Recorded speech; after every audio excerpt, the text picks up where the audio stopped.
daa'imman tokko tokko maaliif imimmaan callisee fuularra yaa'a kan jedhu ilaalla. Noormaalii imimmaan keenya erga ija keenya jiisee booda karaa naazolaakrimaal daaktii jedhamtuun funyaan seeneeti kan inni dhabamsiifamu.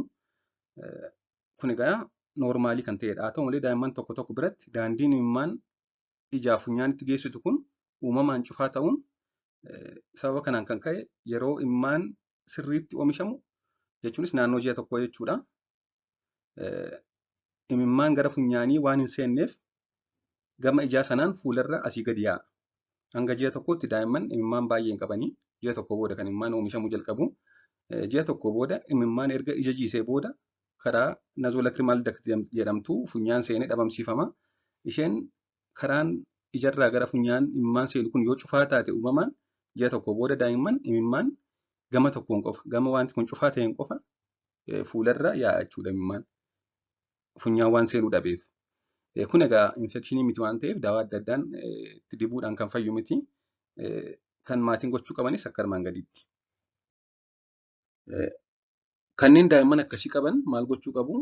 Harka isaanii dhiqachuun gama ija sanaan karaa keessaadhaan jechuudha. Bakka qolli ijaa lamaan wal argu gama funyaaniidhaan wanti jajjabaatu tokko jirti akkuma suurarratti argitan kana bakka kana gadi qabaniiti gadi dhiibu. Yeroo gadi dhiiban hanga santimeetira tokko gadi yeroo dhiiban guyyaatti yeroo 4-5 akkas godhan wanti kun ni banamti. Daandiin naazolaakrimaal daaktii jedhamtu kun banamuudhaan imimmaan gara funyaanitti dabarsitee dhibee kanarraa furmaata kennitiif daa'immaniif. Akka kanaadhaan yoo maasaajii goone wanti kun banamuu danda'a jechuudha.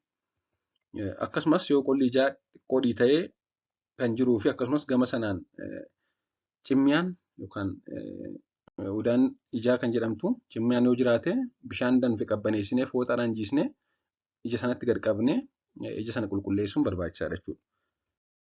Yoo akkas goone daa'imman 10 keessaa daa'imman 10 dhibee kana qaban keessaa daa'imman 9 hanga waggaa tokkotti dhibee kanarraa bilisa ta'u. Ofuma isaa jechuudha. Maasaajii gochuudhaan sukkuumuudhaan. Yoo hanga waggaa tokkotti dhiisuu dide akkasumas yoo infekshinii waan godhate fakkaate ogeessa ispeeshaalistii ijaa mariisuun baay'ee barbaachisaadha. Waan dhaggeeffattaniif hedduu galatoomaa, turtii gaarii.